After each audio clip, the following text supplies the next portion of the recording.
What was your initial reaction to hearing this recording, this growing talk now around a potential or alleged cover-up of Biden's mental fitness while he was in office? Look, I worked for the Biden campaign. I worked in the Biden administration, and I think he is a good man and he was a great president. But I don't think he should have run for re-election. The reporting that's come out has made it clear that he was not able to message effectively his administration's accomplishments, and that he should have passed the torch to a new generation of leader, which is what he said originally he was going to do when he ran in his first campaign. So again, I think he's a great man and has been a great president. But if we had a different nominee, I think we would have been more likely to keep the White House. It would have been difficult with the headwinds of inflation, but I think it would have been more likely if we had a different nominee sooner. Ashlee, Republicans are obviously, seizing on this. Why do you think so? Look, there's an old saying in politics, Alicia, when you're explaining, you're losing. And here we are almost a year later after that June 27th debate. Democrats effectively kicked Biden from the ticket 3 weeks later. And it's unbelievable, I'm sure, if you're a Democratic operative, that you're having to litigate this over and over again.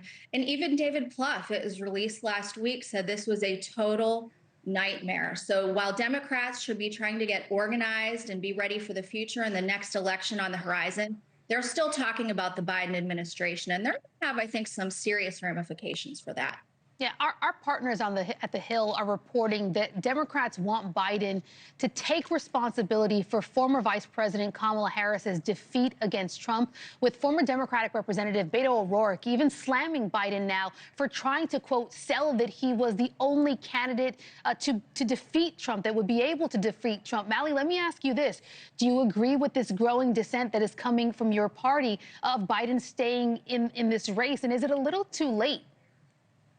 Yeah, there's not going to be some moment where Biden comes out and says, you know what, guys, I made a mistake here and I'm the reason we lost the White House. That's not going to happen.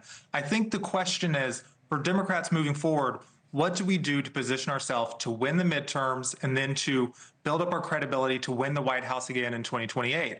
I think that's going to involve two things. I think first, it's going to, for the Democrats who said, we had to run with Biden, maybe admit some mea culpa there and say, look, that wasn't the right decision. I was operating off the intel I had, but, knowing what I know now, that's not something I would do again. And it also means... No, continue, I'm sorry. I was going to say it also means articulating an agenda that speaks to the American people.